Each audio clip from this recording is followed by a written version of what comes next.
உலக மக்கள் அனைவருக்கும் வணக்கம்.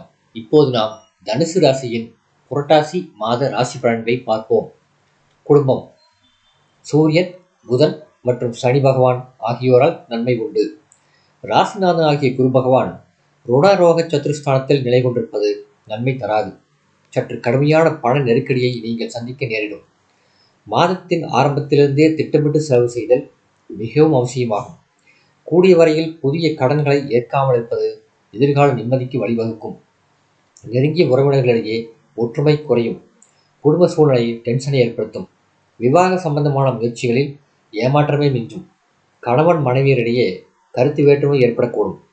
வீண் செலவுகளில் பணம் விரயமாகும். நெருங்கிய உறவினர்களின் தலையீடு குடும்பத்தில் பிரச்சனைகளை ஏற்படுத்தும். அர்த்தாஷ்டகத்தில் ராகு நிலை கொண்டிருப்பதால் அடிக்கடி ஏதாவது ஒரு உடல் உபாதை ஏற்பட்டு மருத்துவ சிகிச்சை ஏற்க நேரிடும். உத்தியோகம். உத்தியோகத்துறைக்கு அதிபதியான சனி பகவான் அனுகூலமாக சஞ்சரிப்பதால் அலுவலக சூழ்நிலை மனதிற்கு இதமாக இருக்கும். மேலதிகாரிகள் மற்றும் சக ஊழியர்களின் ஒத்துழைப்பு பணிகளில் உற்சாகத்தை அதிகரிக்கும். புதிய வேலைக்கு முயற்சி செய்யும் அன்பர்களுக்கு மனதிற்கு உகந்த நல்ல வேலை கிடைக்கும். தொழில் வியாபாரம்.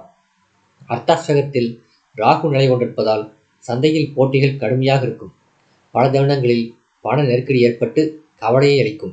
நிதி நிறுவனங்களின் ஆதரவு குறையும். தசாபுக்திகள் அனுகூலமாக இல்லாவிடில் புதிய கடன்களை ஏற்க வேண்டிய நிர்பந்தம் உருவாகும்.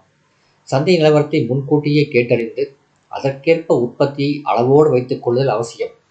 புதிய முயற்சிகளில் முதலீடு செய்யாமல் இருப்பது முக்கியம். கலைத்துறையினர். சுக்கிரன் உள்ளிட்ட கிரகங்கள் அனுகூலமாக இல்லை. ஆதலால் குறைந்த வருமானத்தில் நீங்கள் செலவுகளை சமாளித்தாக வேண்டும். வாய்ப்புகளும் ஓரளவே கிடைக்கும். எதிர்பார்த்திருந்த நல்ல வாய்ப்புகள் கை நழுவி போகும். திரைப்பட தயாரிப்பாளர்களுக்கு பல பிரச்சனைகளை சமாளிக்க வேண்டி வரும். அரசியல் துறையினர். அரசியல் துறையுடன் தொடர்புள்ள கிரகங்கள் அனுகூலமாக இல்லை. கட்சியில் நண்பர்கள் என ஆதரவாளர்கள் என இதுவரை நினைத்து வந்தவர்கள் தற்போது உங்கள் நலனுக்கு எதிராக மறைமுக செயல்களில் ஈடுபடுவார்கள். கட்சி பிரமுகர்கள் எவரையும் முழுமையாக நம்பிவிட வேண்டாம். மாணவ மாணவியர்.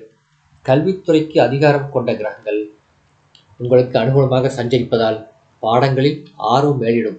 தேர்வுகளில் மிக சரியான விடைகளை அளித்து உயர்ந்த மதிப்பெண்களை பெறுவது உறுதி. கிரகிப்பு திறனும் நினைவாற்றலும் திருப்திகரமாக உள்ளன.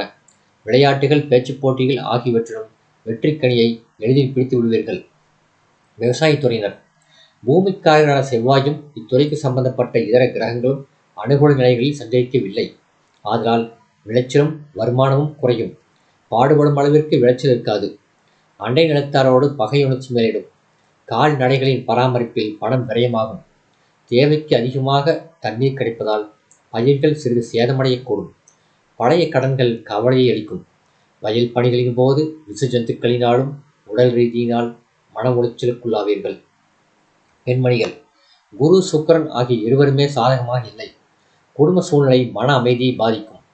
களத்திரஸ்தானத்தில் செவ்வாய் அமர்ந்திருப்பதால் திருமணமாகியுள்ள பெண்மணிகளுக்கு கணவருடன் கருத்து வேற்றுமையும் அந்யோன்ய குறைவும் ஏற்படக்கூடும். உணர்ச்சி வசப்படுவதை குறைத்துக் கொள்ள முயற்சிக்க வேண்டும். பரிகாரம். சனிக்கிழமை தோறும் அருகிலுள்ள திருக்கோயில் ஒன்றில் நல்லெண்ணெய் தீபம் ஏற்றுவது சிறந்த பரிகாரமாகும். சந்திராஷ்டம தினங்கள் 10 முதல் 12 வரை. இந்த வீடியோ உங்களுக்கு பிடிச்சிருந்தா லைக் பண்ணுங்க, ஷேர் பண்ணுங்க, சப்ஸ்கிரைப் பண்ணுங்க. நன்றி.